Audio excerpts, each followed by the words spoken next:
Thank you, Madam President. Madam President, I would just like to reiterate for the record the proposal to amend Rule 14, Section 41, Senate session. The proposal, Madam President, is by way of an additional paragraph, Section 41C, after Section 41B of Rule 14 of the Senate Rules, which will state as follows.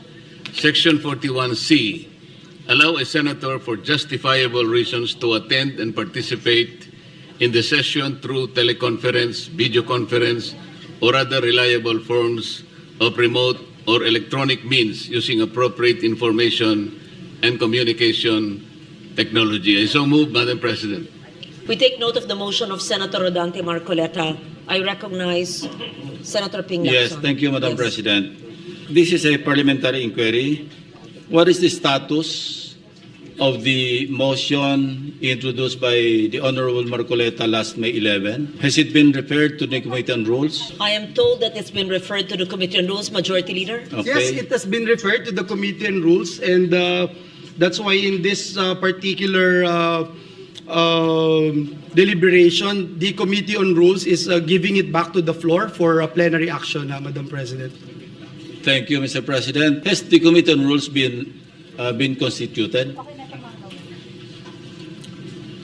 I believe that Senator Joel Villanueva is the acting Majority Leader. Yes. And would be the best position Okay. to answer Thank the you, question. Madam President. In the meantime, I recognize Senate President Cayetano. Madam Chair, with the permission of Senator Villanueva, so the Committee on Rules is not reporting out the...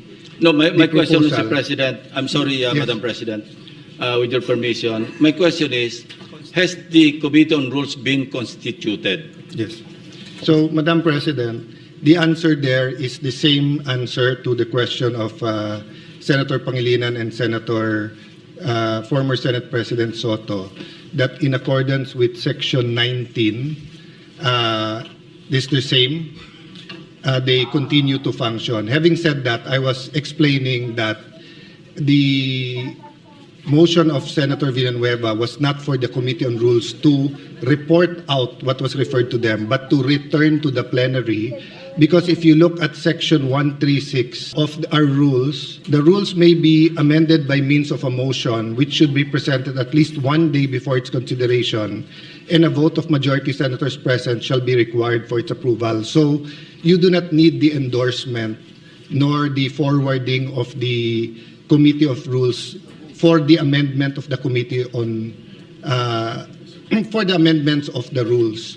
So the only requirement is that it is put on the floor at least one day before, or the proposal is made, and that a majority of the senators present will vote for its approval.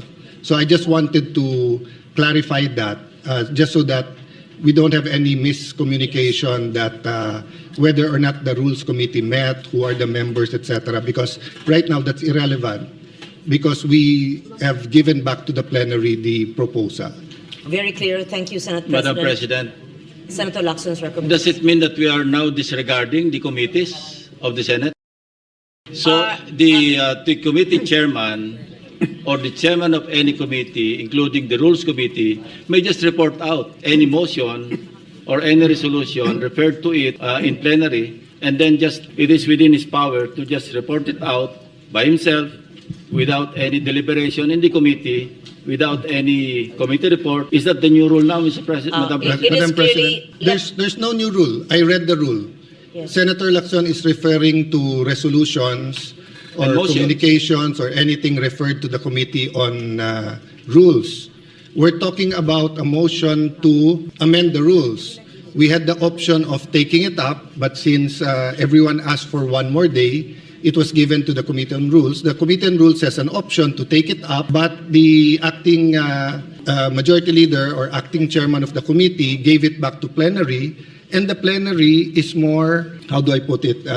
Supreme. Supreme, thank you, Senator Lacson, over the committee. So we didn't disregard the committee. It is our choice from the start whether we want to give it to the committee or not. So when we give it, so for example, I have a motion now to extend the session to June 12 instead of June 5. That can be given to the Committee on Rules, or upon coordination with the House, the plenary can decide it directly, or we can give it to the Committee on Rules, and after he talks to the House of Representatives, he can even report it out, or he can easily, legally, morally, just say that I am tossing it back to the plenary, which is what's happening today. So Thank it's you, not Madam a new President. rule. That is assuming that there was no referral.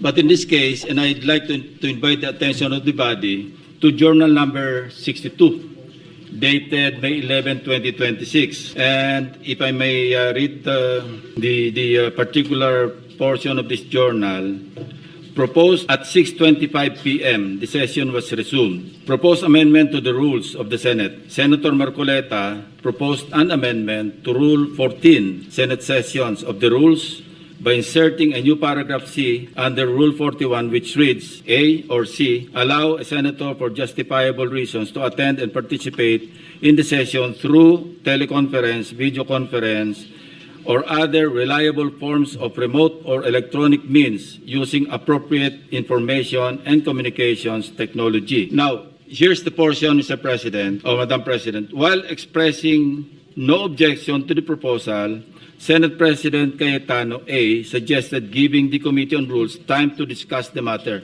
Now my question is, was there any discussion by the Committee on Rules? Apparently, there was none, because it's now being reported out by the acting majority leader without consultation with any of the members. And by the way, Madam President, wala pang Committee on Rules eh.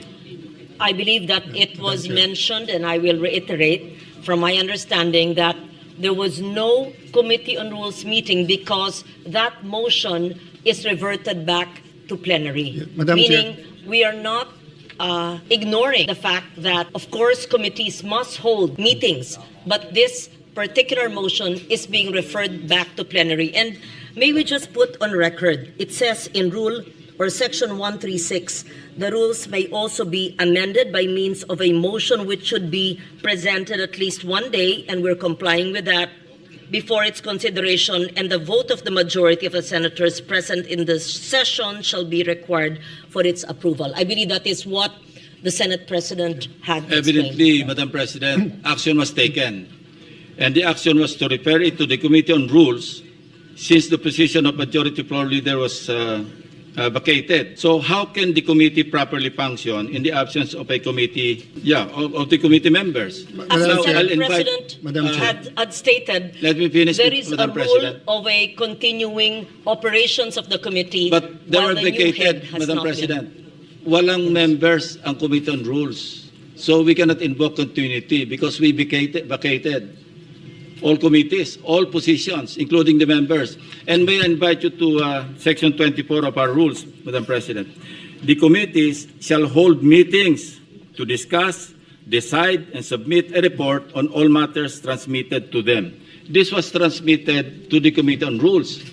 So the committees shall hold, including the Committee on Rules, shall hold meetings to discuss, decide, and submit a report. There's no report, Mr. President or Madam President. Madam President. So we're violating our own rules.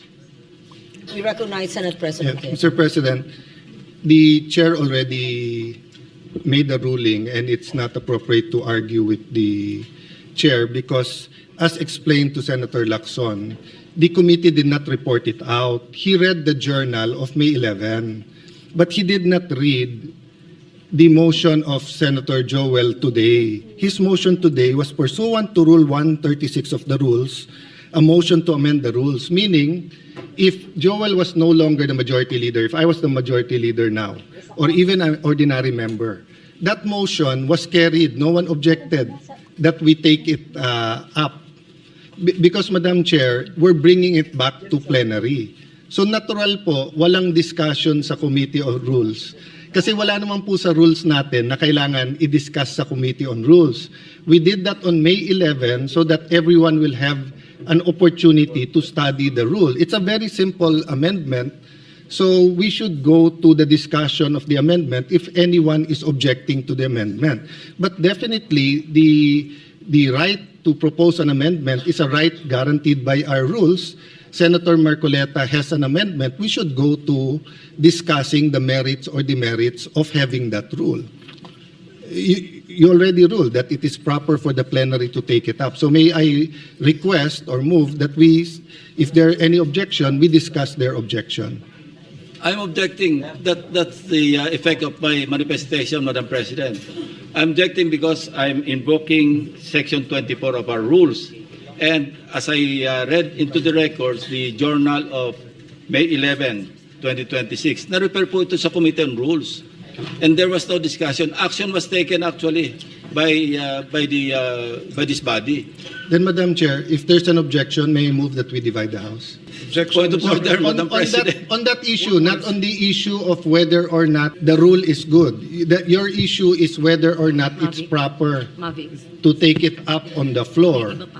The position of the majority is that there's no rule being violated. So we will vote. The presiding officer has already ruled, but the gentleman continues to object. So we have to vote on it. Mr. President, We're not objection. voting on the amendment yet. Objection. We're voting on whether the Yes. amendment is proper or not. Yes, interjection, Madam President. Yes, Minority Leader Senator Soto. We will have to support that resolution or thinking of Senator Lacson, which is we did not constitute the Committee on Rules. So what are we discussing right now? I suggest that we constitute the Committee on Rules and discuss it there. How do I know this? Ako minority leader hindi ako member ng rules. Ex officio Tumawag ba? Hindi. Ano to? Binabraso? Point of order, Madam Chairman. Where in the rules does it say that an amendment has to pass the Committee on Rules? Section 24, Madam President. Anong sabi po sa Section 24? The committee shall hold meetings to discuss, decide, and submit a report on all matters transmitted to them. Madam And this- Chairman, that's thank not you. the rule. The rule Yes. is 136. 136. Can you So- please, for the third time, may we request the Senate President to read into the The record rules Rule may be amended 136. by means of a motion which would be presented at least one day before its consideration, and the vote of the majority of the senators present in the session hall shall be required for its approval. So I respect their objection.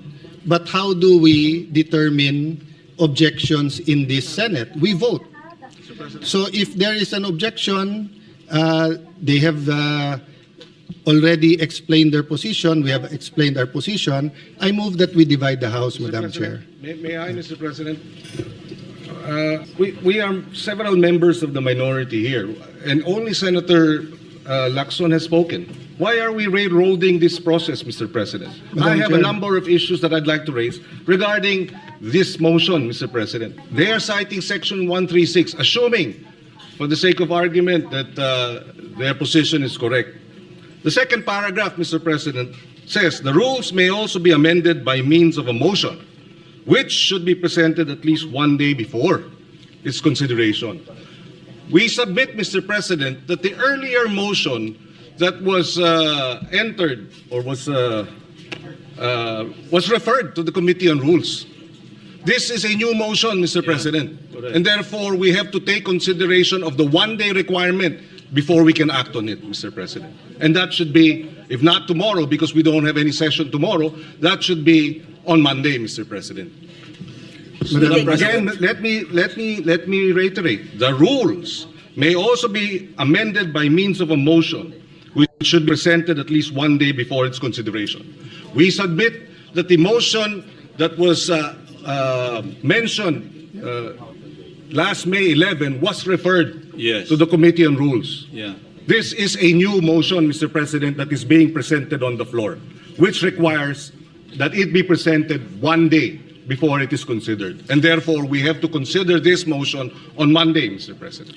Madam As President. explained by the acting majority leader, the motion of Senator Marcoleta has been brought to the plenary, and Referred. both the majority and the minority had mentioned Rule Section 136, and it says that the vote of the majority of the senators present in session shall be required for the Madam approval. President. I believe that this rule has been mentioned more than 5 times. Madam President. I may- believe also that the interpretation of the rule is different. So I take note of the manifestation of Senator Pangilinan. may, Mr. President, if I may just continue, Mr. President. All in previous, Senator In- Lacson in- actually has the floor. yes, I with the still have permission the of floor. Senator Lacson. Senator Lacson has the floor. But May with- we continue with the manifestation of Senator Lacson, and then Yeah. after him, he will yield to Senator Pangilinan. Madam President, the invocation of the Senate President of Rule 136 is premised on the assumption that there was no action taken. But we took action. We referred it to the Committee on Rules. So Section 24 now applies, Madam President. You're going to just ram down our throat something that numbers can dictate, Madam Mr. Chair. President.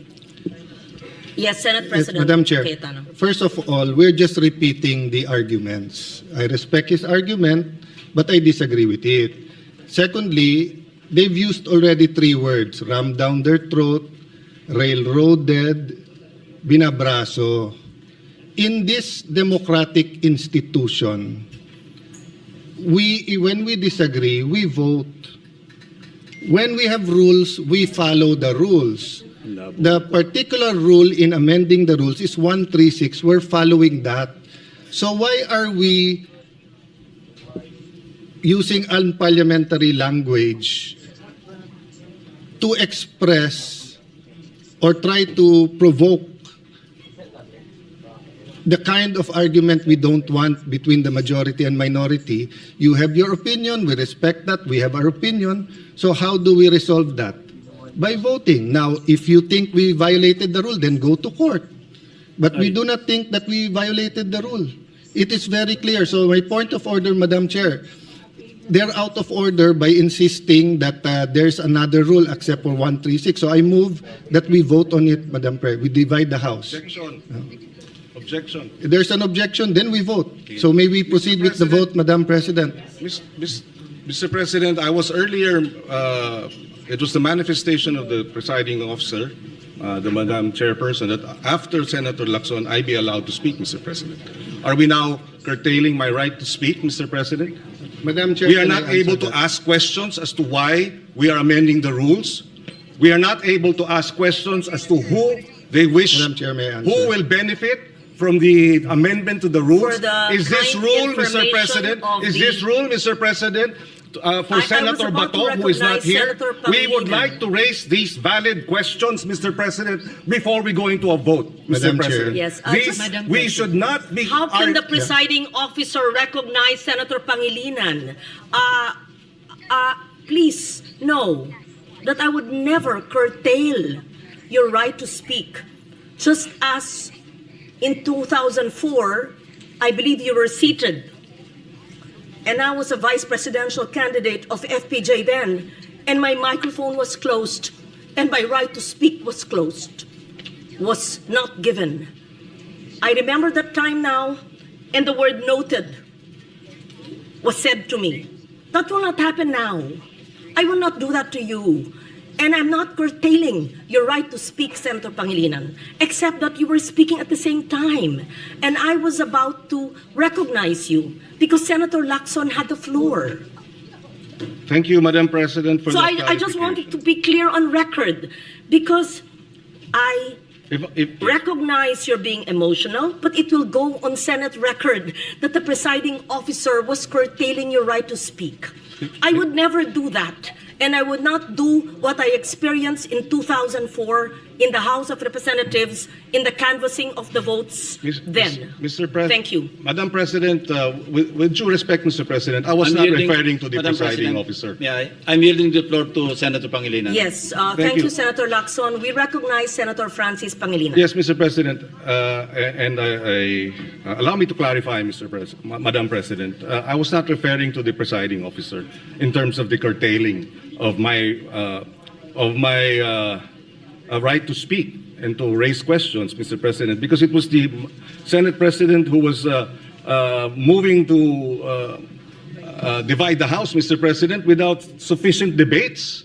Mr. President, this is the first time I'm going to experience this in a long time wherein debates are now being curtailed because there's a Since you're motion not to being divide the curtailed, House. we would like to hear your objection to the motion. Thank you.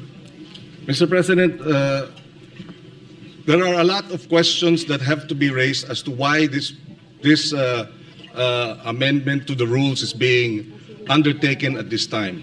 Precedent provides, Mr. President, that when we amend our rules, we do so by way of resolution. We do not have that resolution now. In fact, Mr. President, a total 48 amendments of our rules all went through resolutions. This is the first time after 48 amendments, Mr. President, that we do not have a resolution so that we can Point vote of order, Madam Chair. and amend the rules properly, Mr. President. Point of order. Point of order takes Yes, precedence. Senate President. Yeah. Point of order takes Yes. precedence. First over of all, everything else. I hope we learned our lesson. Senator Pangilinan already apologized to Senator Padilla, then now you're shouting at us. No, no, the record will show na. Padilla, Pangilinan, Soto, Tulfo Erwin, Tulfo Rafi, Villanueva, Villar Camille, Villar Mark, Zubiri, Senate President Cayetano Alan. With 12 senators present, the chair declares a quorum. Mr. Presiding Officer, I move to declare all elected positions in the Senate vacant. Is there any objection? Duly seconded. The motion is approved.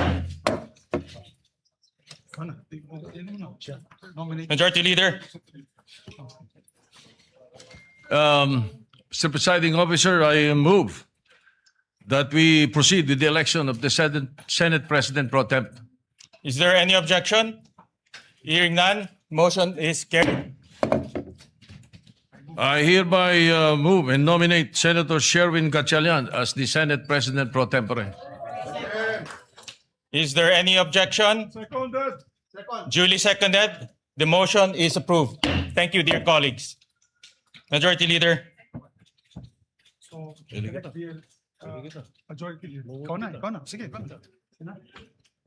Mr. Presiding Officer, I move that we elect Senator Juan Miguel Zubiri as Chairman of the Committee on Rules.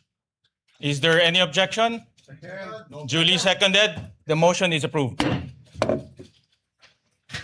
Thank you very much, my dear colleagues. My dear colleagues, I move that we proceed with the oath taking of the Senate President pro tempore. I so move. And we will ask Senator Soto, the most senior member of this chamber, to proceed with the oath to our new Senate President pro tem.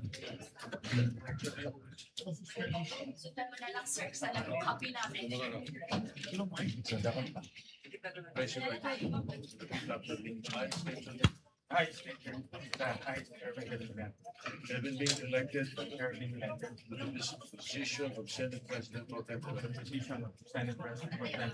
do hereby solemnly swear that I will well and faithfully discharge to the best of my ability the duties of my present position and of all others I may hereafter hold under the Republic of the Philippines, that I will support and defend the Constitution of the Philippines, that I will obey the laws, legal orders, and decrees promulgated by the duly constituted authorities, and maintain true faith and allegiance to the Republic of the Philippines, and that I impose this obligation upon myself voluntarily without mental reservation or purpose of evasion. So help me God. Thank you, sir. Thank you. Congratulations, Thank Mr. you. Senate President pro tempore. Majority Leader. Mr. President, I move that we proceed with the election of the Senate Secretary. Is there any objection? Hearing none, motion is approved. Mr. President, I move to nominate and elect Secretary Ray Bantug Jr. to the position of Senate Secretary. There being no other nominations present. Is there any objection? Duly seconded. The motion is approved. Mr. President, I'd like to also move to proceed with the election of the Senate Sergeant at Arms. Is there any objection? Hearing none, motion is carried. Mr. President, I move to nominate and elect Police Major General Alfredo Soto Corpus to the position of Sergeant at Arms, there being no other nomination. Is there any objection? Hearing none, motion is carried. Mr. President, I move that we give their oaths of office together.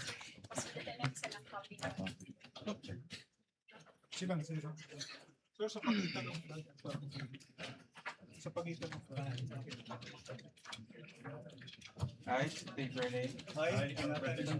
Having been elected to the position of do hereby solemnly swear that I will well and faithfully discharge to the best of my ability the duties of my present position and of all others I may hereafter under the Republic of the Philippines to the support and defend the Constitution of the Philippines that I will obey the laws, legal orders, and decrees promulgated by the duly constituted authority and maintain true faith and allegiance to the Republic of the Philippines and that I impose this obligation upon myself voluntarily without mental reservation or purpose of evasion. So help me God. Congratulations, gentlemen. Congratulations to the new Sergeant at Arms and to the new Secretary, our comebacking Secretary of the Senate. Mr. President, I move to elect the following senators as chairpersons of the following committees. Senator J.V. Ejercito, Chairman of the Committee of Finance. Senator Tito Soto, Chairman of the Committee on National Defense. Chairman Panfilo Ping Lacson, Chairman of the Committee on Public Order and Committee on Accounts. Chairman Erwin Tulfo, the Committee on Accountability of Public Officers and Investigations and Social Welfare and Rural Development. Chairman Senator Raffy Tulfo to the Committee on Public Services. Chairman Bam Aquino to the Committee on Basic Education. Senator Kiko Pangilinan, Chairman of the Committee on Agriculture. Senator Risa Ontiveros, Chairman of the Committee on Health. Senator Lito Lapid as Chairman of the Committee on Games and Amusements. Senator Chis Escudero to retain his Committee on Housing. And yours truly, Senator Zubiri, as Chairman of the Committee on Foreign Relations. Is there any objection? Hearing none, the motion of the majority leader is hereby approved. Mr. President, I move to consider PS Resolution number 432.